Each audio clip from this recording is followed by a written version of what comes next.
This video explores the strategic architecture of compensation. The discussion will focus on the fundamental relationship between pay and employee productivity. We will examine how wages are determined within the firm.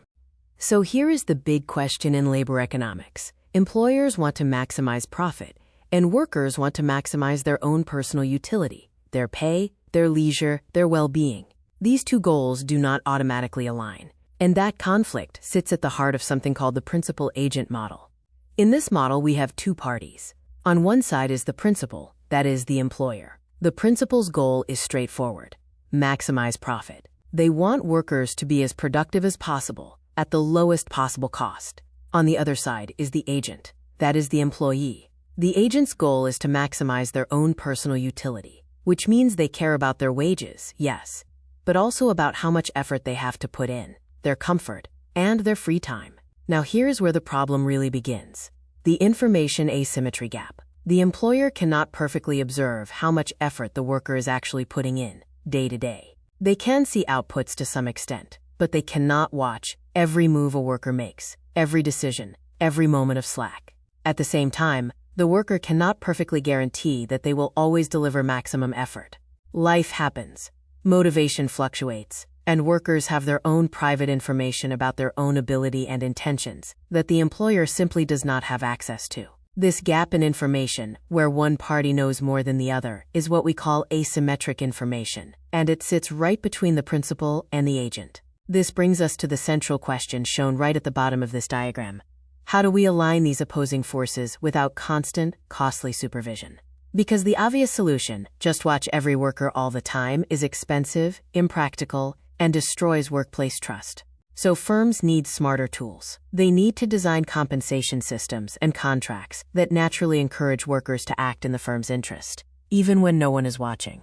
That is the challenge the principal-agent model puts on the table, and it is what the rest of this chapter sets out to answer.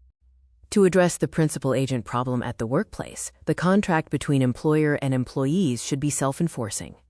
A self-enforcing contract is an agreement that automatically imposes losses on a betraying party without the need to legally prove that a contract violation has occurred. The core idea. So what makes a contract self-enforcing? Here's the key insight.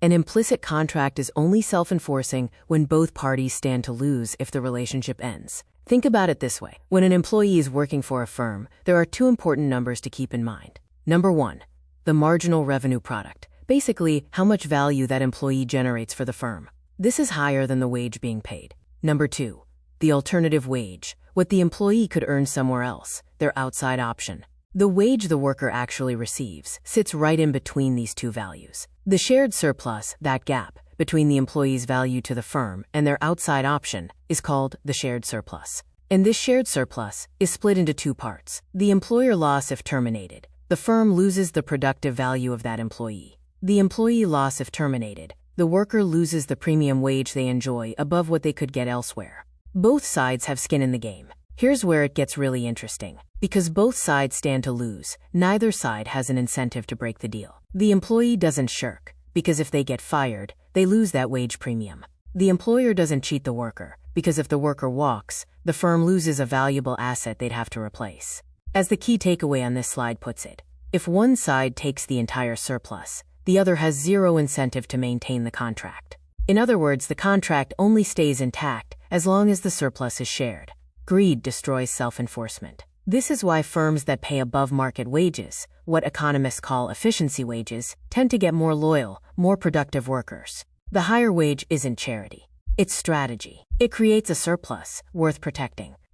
Since firms produce various types of goods and services, the next question is, how do they design an effective compensation package to ensure optimal self-enforcing effects that address principal-agent problems?